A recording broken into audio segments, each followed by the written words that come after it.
Hello दोस्तों, महाराष्ट्र विधानसभा चुनाव से पहले भाजपा ने पूरी तरह कमर कस ली है।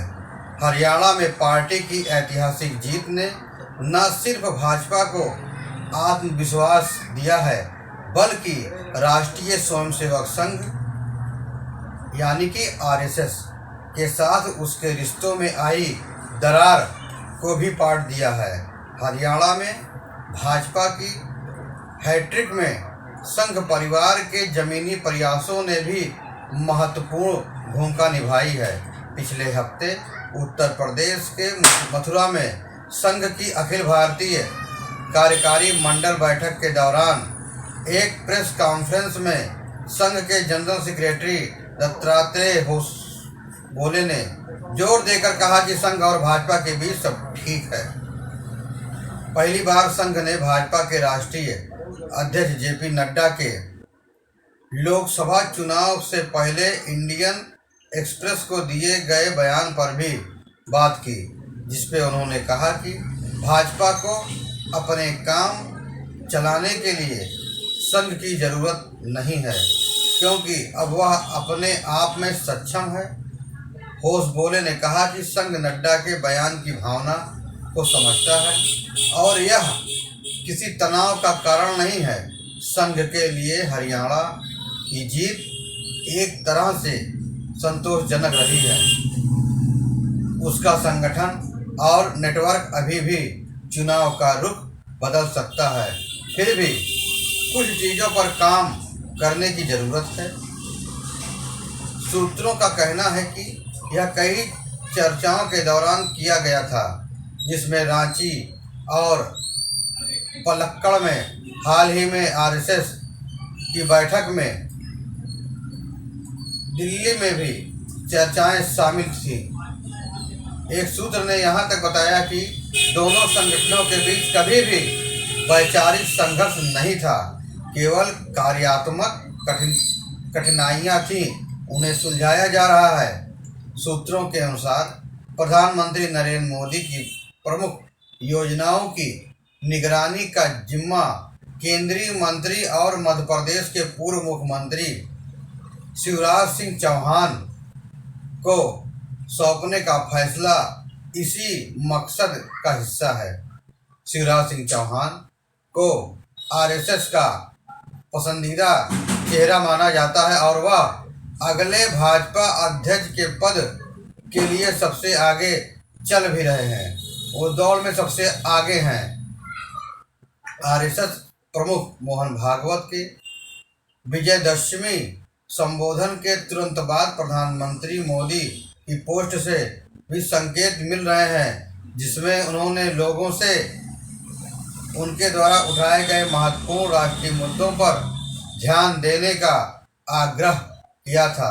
माना जाता है कि हरियाणा में आरएसएस के छोटे पैमाने पर नेटवर्किंग, सामाजिक संपर्क और छोटी छोटी सभाओं के पारंपरिक तरीकों ने विपक्ष के इस दावे का प्रभावी ढंग से मुकाबला किया। भाजपा सरकार संविधान बदल सकती है। गैर जाट ओबीसी वोटों के साथ साथ अनुसूचित जात के वोटों का एक बड़ा हिस्सा हरियाणा में भाजपा की ओर चला गया। एक नेता के अनुसार लोकसभा चुनाव में भाजपा इस अंतर को पाटने में विफल रही, क्योंकि कई पार्टी कार्यकर्ताओं ने मतदाताओं से संपर्क नहीं किया, जो 10 साल सत्ता में रहने के बाद भाजपा के अति आत्मविश्वास और उम्मीदवार चयन को लेकर गुस्से के प्रति उदासीन थे। भाजपा नेता ने कहा कि कई लोग खुद वोट देने के लिए बाहर नहीं आए। एक नेता ने कहा, समाधान यह था कि उन्हें प्रचार करने और मतदान करने के लिए बाहर भेजा जाए। संघ के स्वयंसेवकों ने इसमें मदद की। महाराष्ट्र में क्या है भाजपा की तैयारी, क्या आप जानते हैं? भाजपा महाराष्ट्र में मराठों और मुसलमानों पर महाविकास आघाड़ी के फोकस का मुकाबला करने के लिए ओबीसी समूहों और SC/ST समुदायों को इस तरह लामबंद करने की उम्मीद कर रही है। इसलिए अगर कांग्रेस का महार समुदाय के बीच बड़ा समर्थन आधार है, तो RSS ने मातंग जाति समूहों के साथ संपर्क किया है।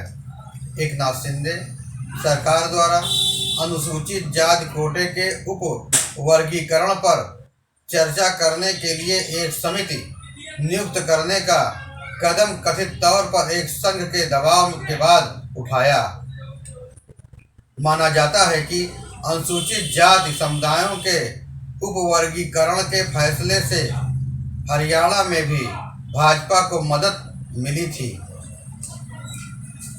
अगर विपक्ष ने लोकसभा के दौरान प्रचार के लिए भाजपा नेताओं और बयानों 4 से ज़्यादा सीटें मांगने का इस्तेमाल किया, तो हमने इसका मुकाबला करने के लिए राहुल गांधी की अमेरिकी यात्रा के दौरान आरक्षण समाप्त करने की टिप्पणियों का इस्तेमाल किया। इसके लिए RSS के परंपरागत तरीके कारगर रहे। भाजपा संघ सूत्रों ने अगस्त में या लोकसभा के चुनाव नतीजों के ठीक 3 महीने के बाद संघ द्वारा शुरू किए गए संविधान बचाओ अभियान के बारे में भी बात की। संविधान जागरण यात्रा महाड़ के चावदार टाल से शुरू हुई और सितंबर के मध्य में दादर में समाप्त हुई। चावदार टाल व सार्वजनिक तालाब है। यहाँ से बाबा साहब अम्बेडकर ने मार्च 1927 में अपना प्रसिद्ध महाड़ सत्याग्रह शुरू किया था। दूसरे चुनावी राज्य झारखंड में आदिवासियों के बीच अपने काम की वजह से संघ का आधार मजबूत है और उसने आदिवासी बाहुल्य इलाकों में अपने स्वयंसेवकों को छोटी छोटी इकाइयों में संगठित किया। पार्टी की कोशिश है कि लोकसभा चुनाव से स्थिति को बदला जाए। जब झारखंड में भाजपा सभी 5 आदिवासी बाहुल्य सीटों पर हार गई थी, संघ जिन क्षेत्रों पर ध्यान केंद्रित कर रहा है उसमें से एक संताल परगना है जो JMM का गढ़ है। यहाँ भाजपा का अभियान कथित बांग्लादेशी घुसपैठी पर केंद्रित है, जिससे आदिवासियों की संख्या में कमी आ रही है। संघ सीमावर्ती क्षेत्रों में काम करने वाले अपने कार्यकर्ताओं के माध्यम से इसे बढ़ा चढ़ाकर पेश कर रहा है। कुल मिलाकर यदि संघ पूरी तरह से जुड़ गया तो भाजपा की जीत आसान हो जाएगी और भाजपा अधिक सीटें जीतेंगी। आपको यह खबर कैसी लगी? फिर मिलेंगे नई जानकारी के साथ, नई खबरों के साथ। तब तक आप स्वस्थ रहें, सुरक्षित रहें। धन्यवाद।